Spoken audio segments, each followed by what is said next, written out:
Welcome to It's All Recruiting, the show that looks at everything through the lens of recruiting. I'm your host, Jim Stroud. Hello, ladies and gentlemen, boys and girls, children of all ages. Welcome for another action-packed episode of It's All Recruiting podcast. I'm your host with the most, Jim Stroud. Now, if you would, dear listener, I want you to just go back. Go back to when you were a child, let's say 8 or 9 years old, and it's Christmas Eve, and you wake up and you're like so excited, Christmas is coming, I'm going to get presents, I'm going to get gifts. Well, if you can remember that feeling, you know how recruiters all over the world and HR leaders feel when the new source of hire report comes out from Career Crossroads. Yes, people, it's time. A new report has come out. And I'm so excited to learn all the new and exciting, wonderful insights that this report will bring. Here to tell us all about it is my special guest. Special guest, please introduce yourself. Well, hi there, Jim. I love that intro.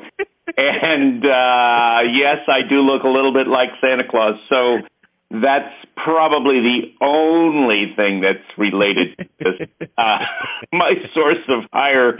So I'm a lifelong student of recruiting. I've been studying weird things around recruiting ever since I was a knee-high to the grasshopper, or whatever the hell they do talk about. And that means a lot of years. And in fact, for 15 years, each year I collect data from large companies, typically that ranges around 300,000-400,000 hires. But they're all large companies, so they're all hiring, 5,000 to 10,000 people. And it's more anecdotal. It's more of a lab report. It was never, ever, ever intended to accurately reflect and represent a source of hire. But hopefully I intended it for it to be stimulating other companies that had more data, perhaps to actually do a better job. And in that sense, it's been a total failure because there's no improvement in the space in looking at source of hire in the last 15 years. Really? Yeah, really. I started this. Really, there was a guy named Clough. From way back when in Employment Management Association, he used to do that in the 80s and 90s, and he used to collect from about 120 companies, and that would be published. And then EMA went away, and so about 2001, Mark and I, as part of Career Crossroads, said, we've got so many friends and people that we know. Why don't we ask them to give us some data and see the extent to which the Internet is impacting hiring? That was 2001. And believe it or not, it demonstrated that, yes, the Internet was now becoming dominant. And obviously, we began, breaking that up into, again, what kinds of sources are being attributed to recruiting and to the hiring process. And what we discovered is that people are all over the lot. There's no common definition. Never has been, and it looks like never will. About the most strict definition that there is, believe it or not, you want to guess, Jim? What source has the strictest definition that is probably most common among companies? Oh, that's probably employee referrals. Yeah, you're right on. And even there, it's a problem because about a third of the companies incorporate other things besides employees in their referral attribution. And then, of course, if you think about a sourcer who asks an employee about someone he or she might know in another company, then goes, cold calls them, engages them, makes the connection, and eventually they come in, are interviewed and hired, who gets credit? That's it. I see your point. Yeah. Yeah, well, the source is going to get credit, and the Right. employee is not going to get any money. So even there, you got all kinds of issues in terms of how clearly that's organized, how it's attributed or not attributed. And that brings up the other major issue that's taken place in the last 20 years, and that is you could assume 20, 30 years ago that every source was relatively independent. So, for example, somebody could walk into an office, fill out an application, hand it to the secretary, if you will, and that was defined as a walk-in. Mm-hmm. And at best, you could connect data that showed that walk-ins tended to occur right after a newspaper was printed on Sunday. So walk-ins tended to be the first, couple days, that kind of thing. Yep. Today, however, how do you sort all of the different sources that we attribute from one another? You really can't. And you could take some examples like LinkedIn. How do you attribute a hire to LinkedIn? Do you attribute it as a job board? Because you can post your jobs on LinkedIn directly, right? Do you attribute it to sourcing because the sourcer could be using LinkedIn to search for people with a certain background based upon the seat that they have, right? Yep. You could, and we can go on and on. So the point is, how do you break that out or compare apples and apples? And the problem is you really, really can't. Because there is no standard and there are no definitions in relation to that. So I love the arguments when I come out with the source of hire report. I love it when suddenly you get a bunch of other source of hire reports in which they talk about this silver bullet of measuring the IP address. Okay, so that's pretty cool. Except imagine what the IP address is. If I went on, let's say I went on Indeed, let's say I went to Google, and I typed in I want to look for accounting jobs in pharmaceutical companies in New Jersey, and that brought me to Indeed, which told me what job boards some of this might be on, among other things. And then you know what?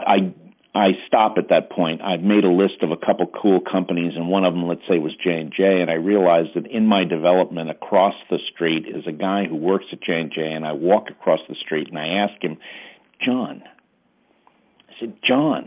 this is cool.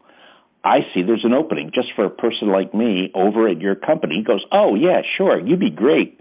You put me down as a referral. In fact, here, give me your resume so that I can make sure I indicate that you're my referral. And then you go back to your house and on another computer, because you had looked on, using your cell phone, but you go up to your desktop this time and you go directly to J&J. You look at your notes and you open up that particular job and you apply. What does the IP address say? The IP address is going to have other. But what's going to get attributed, by the way? In the end, because the ATSs will only allow a single attribution for source of hire, it's going to be the employee referral. That's a real head scratch. So I see your point. It's like you can't really say one thing or another because it could be a combination of things. So is it better to say? But there are statisticians today. There's this thing called big data. Right. We could, if we had this journey that this guy went on to get this job, and we could look at the factors that had played a role, you would move some of your money perhaps to keywords on Google. Okay. You might also put some time and effort onto your career site in identifying what schools the bulk of your employees come from, what communities they live in, what associations they belong to, a variety of things that might help a candidate or prospective candidate track down someone that he should know but isn't actually connected to on LinkedIn or other places, so that he could initiate a conversation with someone that he knows who might offer to be an employee referral. Would it then be advantageous to maybe track source of traffic? Yeah. So if I say, okay, our career site. Those are things. I mean, if I were doing this, I would want to know where was the last place they were before they applied, but I'd also want to know where was the first place they went. and if the first place was their action, or whether it was an action prompted by a third party, like a sourcer, or an employee, right? So the point is, here's the point. My source of hire report is merely a lab report looking at some of the flaws and problems that on average, about 2,500 recruiters have each year, trying to figure out where people came from so that they could conceivably be more productive and more efficient in terms of how they move their money to different places. And the problem is, bottom line, is that we have not improved our ability to collect. And if you ask yourself, well, why haven't the vendors, suppliers, and others who build applications done a better job in making these tools more easily used to track people or engage that data and organize the data so it could be used for decisions? It's because they don't have any incentive to do so. It would perhaps imply that people are not necessarily coming from where the vendors and other suppliers are saying they are, and that's what I would maintain. I think there's a lot of misdirection going on in our space right now, and the bottom line is garbage in equals garbage out. And so we're not able to become more efficient by tracking the supply chain journey that prospects are on before they get to us. Interesting. And speaking of prospect journey, one thing I noticed in your report that is different, or maybe it's just I just had noticed it in previous reports, but you're paying attention to internal movement versus external hires. Is that new to your report? Because I don't remember seeing that in the last report. Nope, it's almost in every single report. And what I then do is separate out the data. So it's usually right in the beginning. If you go back, and again, I've got about 15 of these, you'll find in the beginning that you would split the hires or the openings filled between those that are filled with your own people and those that are filled from without, right? And that would be the difference between external and internal. And that, I think, is a pretty common, issue. I think that what we've seen is other source of hire reports attempt to change that language and ignore, because they're not tracking, by the way, ignore what's going on internal to the corporation. But any talent acquisition leader should be really thinking about to what extent do we really rely on internal movement and promotion as a means for engaging, for filling positions. And if that is so, one would suggest that that's a good rationale for a lot more collaboration between the development side of talent management and the talent acquisition side of talent management. Because now we would want to potentially look at some job families in terms of the extent to which we can hire them for not the job they're going to go into, but assuming that they go into it and are successful for the next level job. And we can also measure our performance, if you will, on the extent to which we get people that we hire ready for that job, if that was the goal. So there's some tremendous opportunity for looking at this issue of the 40% of our openings on average that we fill each year through our own from our own people. And if we're more than 40%, we got to start asking ourselves, well, what is the right percentage of openings that we should be filling from internal sources versus external? You can imagine that at 100%, you are not bringing in a lot of new thinking. And at 0%, you're probably driving employees away and losing the potential for them even to refer others as well. Wouldn't it also speak, though, to how well a company is retaining their talent? I know retention is a huge issue for a lot of companies. So yeah, it is. I would think that it would. You would see some very significant issues relative to retention if you are not at about a 40% level. But one of the other factors that one learns from, HR and OD, not so much from talent acquisition, is that if you are not transparent inside your corporation and sharing with your employees, especially those who are highly prized, that they are in fact highly prized on some regular basis, then you actually will drive higher turnover.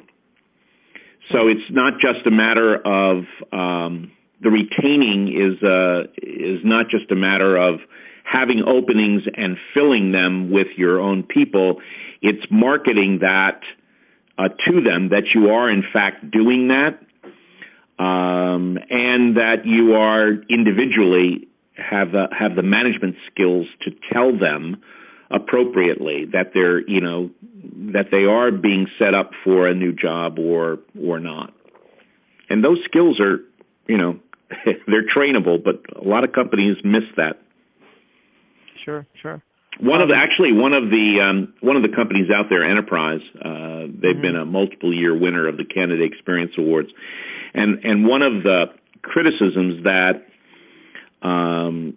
prospects had of Enterprise is that they come in at this almost everybody's hired into one specific job.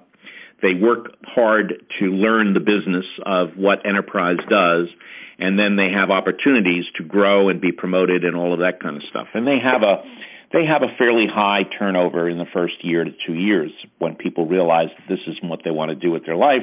A lot of them come in from college. They hire about 9,000, 10,000 people a year from college.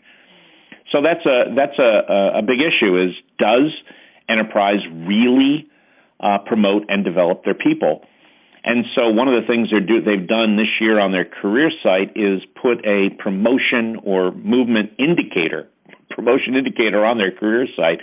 So every time somebody is promoted within Enterprise, there's sort of like a bell ringing. There's a tracking, so that actually candidates looking to potentially apply to Enterprise can see for themselves, as opposed to hearing somebody claim that they develop their people, can see the extent to which they actually are developing their people. And that's pretty cool. Yeah, I've never heard of anyone doing that before. Me neither. I think it's one of the first. When you think about sales involves one interesting piece. It's called proof statement, right? And it's a demonstration that what you claim is in fact true. And so I think we need a few more, quote, proof statements in our career sites that help to support those common claims we all see, every company seems to have. You know, that we're family friendly, that we are, that we develop our people, that we actually pay people at a market rate. There's a whole bunch of stuff. And they're all claims. Nobody is sharing or not sharing enough the proof of that claim. What, to switch gears a little bit, what percentage of companies do you think overall are spending quality time trying to recruit former employees, the boomerangs, as I call them? Oh, interesting. I expanded on the source of hire and asked a couple thousand people to share referral data. Mm-hmm. And so one of the things that I'm looking at is the extent to which they go after their alumni or attract their alumni. So if you think about it, it would be very, very hard to do anything but casually hire boomerangs if in fact you don't track them and ask them for referrals, for example, and keep in touch in a variety of different ways. And only about 7% of companies are doing anything with their alumni. So boomerangs tend to be a fairly small percentage.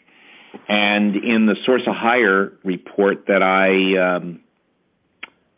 published that we're referring to, and I know you're going to put up a link, I guess, to it at some point. Oh, yeah, definitely will. By the way, it's been downloaded or viewed about 4,000 times in the week that it's been up. Christmas time. Yeah. And now it's going to double that with this podcast, right? No big deal. It's free. Nobody's buying anything here. Weighted average is 6.5%. So the answer is, what percent of your hires were former employees? Something, in that range is probably relatively accurate. I think it's more important to say, that most companies, half the companies are really kind of less than that. So that weighted average tells you that there's a lot of companies getting almost nothing. And then at various points, there's a bunch of companies getting anywhere from like 5 to 20% of their hires coming from former employees. And a large company that, let's say, really focuses in on that can move that entire weighted average up a little bit. If you just hire, if some company is hiring 10,000 people a year and 8,000 of them are former employees, that's going to pump that entire calculation. So I think it's more important to know distribution, which is what I showed in the source of hire, and my distribution shows that about almost 50% of all the companies that responded hire between 1% and 5%. Huh. Do you think that there's a great opportunity there for most companies? Is the point? Yeah, I was going to say that. Do you think it's partly because companies don't know how to reengage their boomerangs, or they feel like they don't want them anymore? That's why they were gone in the first place. You know what? Or they just don't know how to engage, or what do you think it is?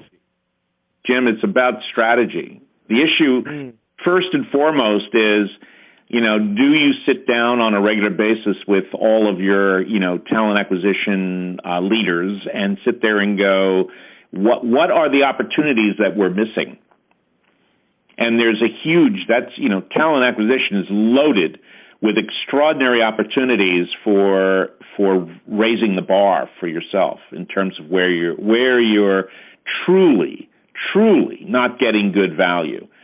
And I would absolutely agree that former employees is one of them, particularly if you have a development process, a talent management process that allows for former employees to leave well, right?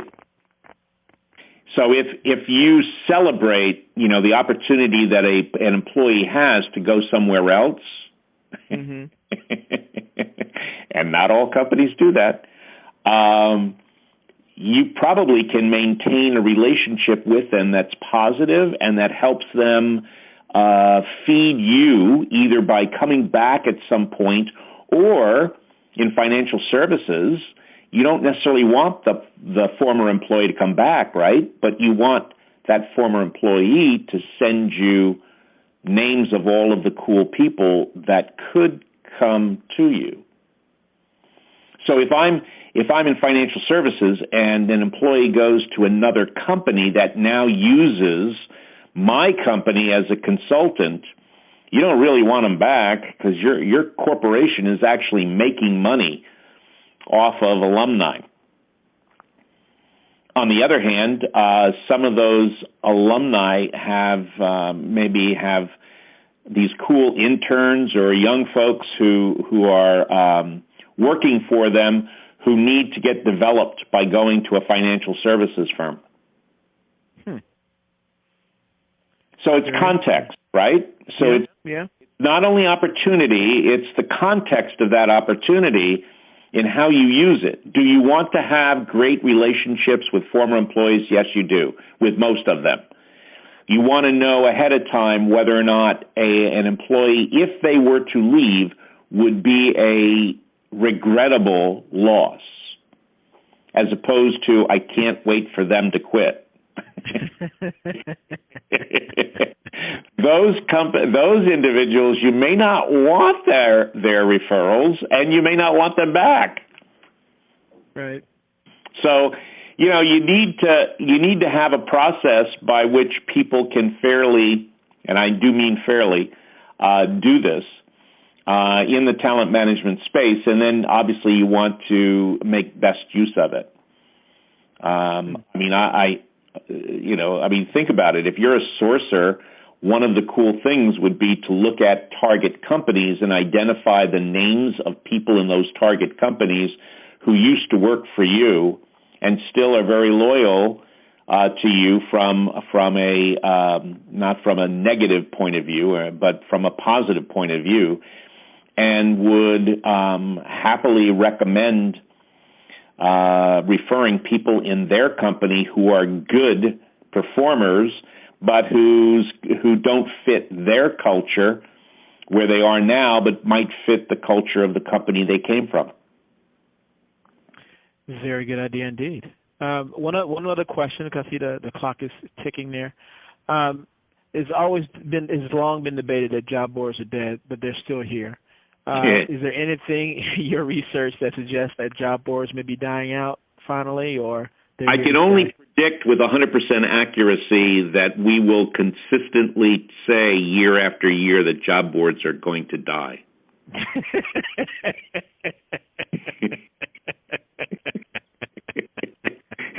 I had a panel at HR Technology several years ago, more than 5 years ago, to address the issue of are job boards dead?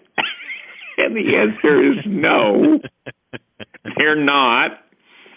And, there needs to be some place in the universe where jobs are listed that are open in a way that people can access them. And before the internet, it was called the classified section of a newspaper. And is a company bound to do that? Yeah, they are for a lot of their jobs. And is that sufficient? For a lot of jobs, surprisingly, it is. And for some smaller percentage of those jobs, not at all. If you put a full-page ad in a newspaper or on a website looking for critical care nurse, it's highly unlikely you're going to get a flood of resumes afterwards. So job boards work for some things and they don't work for other things, and we just need to get over it, that there's going to be some silver bullet source that will solve every single situation. It just isn't going to happen. It has been my pleasure to chat here with Jared Crispin of Career Crossroads, the godfather of HR, as we call him in the industry. Thank you, sir. Thank you, Godfather, for being on the It's All Recruiting podcast. Thank you so much, Jim.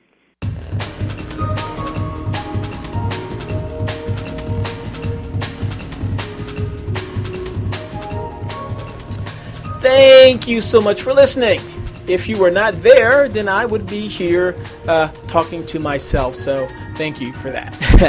If you would, check out the links in the podcast description because they are there for you.